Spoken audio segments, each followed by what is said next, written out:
Hi friends, welcome to my channel.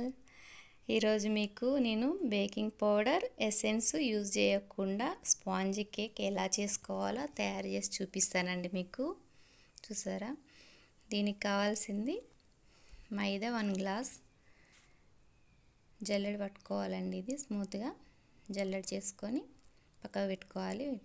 3 eggs వేసుకోవాలి. ఇందులో 3 ఎగ్స్లో నేను 2 ఎగ్స్ ఎల్లో రిమూవ్ చేస్తున్నానండి.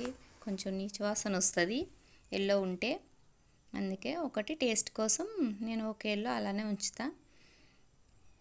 2 ఎగ్స్ మాత్రం తీసేస్తున్నా.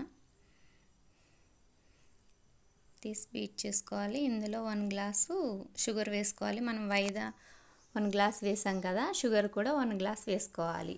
వేసుకొని బాగా బీట్ చేసుకోవాలి. షుగర్ మొత్తం కలిసేటట్టు కరిగిపోవాలండి. కరిగేటట్టు బీట్ చేసుకోవాలి. ఇందులో నేను హోమ్ మేడ్ వెన్న వాడుతున్నాను. వెన్న కూడా 1 గ్లాస్ వేసుకోవాలి. నేను 1 గ్లాస్ కొంచెం తక్కువ వేస్తున్నా, ఎందుకంటే దీని ప్లస్లో ఇంకొంచెం నెయ్యి వేస్తాను. ఇప్పుడు 1 గ్లాస్ అవుతుంది.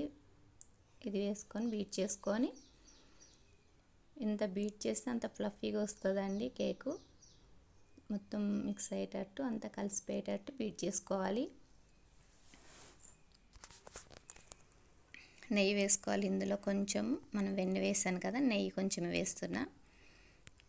నెయ్యి కూడా వేసుకొని మంచిగా కలిసేటట్టు బీట్ చేసుకోవాలి.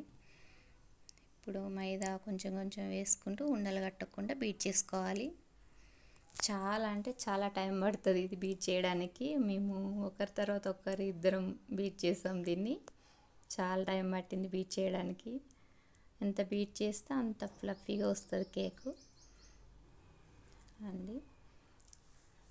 అయితే ఇందులో నేను నేను బేకింగ్ పౌడర్ ఎసెన్స్ వాడనని చెప్పాను కదా, దీని ప్లేస్లో నేను ఈనో వేస్తున్నానండి.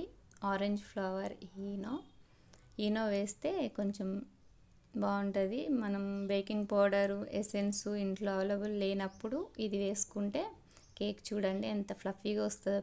పిండి వేయంగానే చాలా అంటే చాలా ఫ్లఫీగా వచ్చింది. పిండి మొత్తం వేయగానే ఫ్లఫీగా వస్తుంది.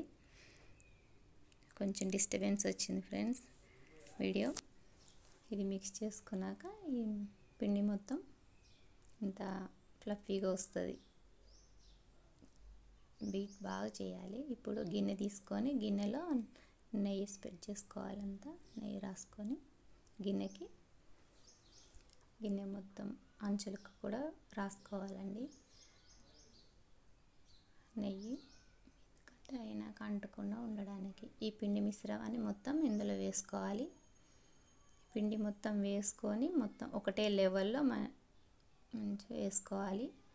వేసుకొని పెట్టుకొని పక్కకు పెట్టుకోవాలి. ఇప్పుడు ఒక గిన్నెలో ఇసుక వేసుకోవాలండి. నేను ఓవెన్ లేనప్పుడు ఇసుక వాడుకోవాలి.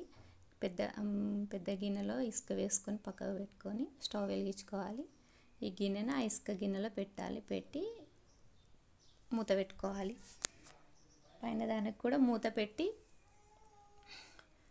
అది కొంచెం మనకి స్మెల్ బయటకు పోకుండా పైన బరువు పెడుతున్నానండి. ఒక 1/2 అవర్ ఇట్లా వదిలేయాలి. 1/2 అవర్ తర్వాత మనకి కేక్ రెడీ అవుతుంది. చూసారా, రెడీ అయిపోయింది. దీన్ని కొంచెం ఇట్లా మన చాకుతోటి ఇట్లా అంటే చాకు కంటట్లేదు. చూసారా, కుక్ అయిపోయింది. తీసి బయటకు తీసేయండి. చూసారా ఎంత బాగుందో కేకు. స్పాంజీ వస్తుందండి. చాలా అంటే చాలా టేస్టీ ఉంటుంది. ఇది మనం ఈనో వాడాం కదా ఇందులో. కేక్ తింటే యాక్చువల్గా కొంతమంది గ్యాస్ట్రిక్ ప్రాబ్లం ఉంటుందని తినరు, కానీ ఈనో వాడాం కదా, మనం తిన్నా కానీ ఏమీ ప్రాబ్లం ఉండదండి. చాలా అంటే చాలా బాగుంటుంది. చూసారు ఎంత స్పాంజీ వచ్చిందో కేకు.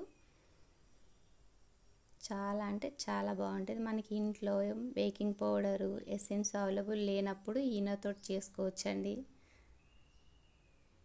చాలా బాగుంటుంది. ఫ్లేవర్ కూడా నేను ఆరెంజ్ తీసుకున్నా. ఆరెంజ్ ఫ్లేవర్ ఇష్టపడే వాళ్ళు వేసుకుంటే చాలా బాగుంటుంది. ఓకే ఫ్రెండ్స్, వీడియో నచ్చితే లైక్ చేయండి, సబ్స్క్రైబ్ చేసుకోండి. Thank you.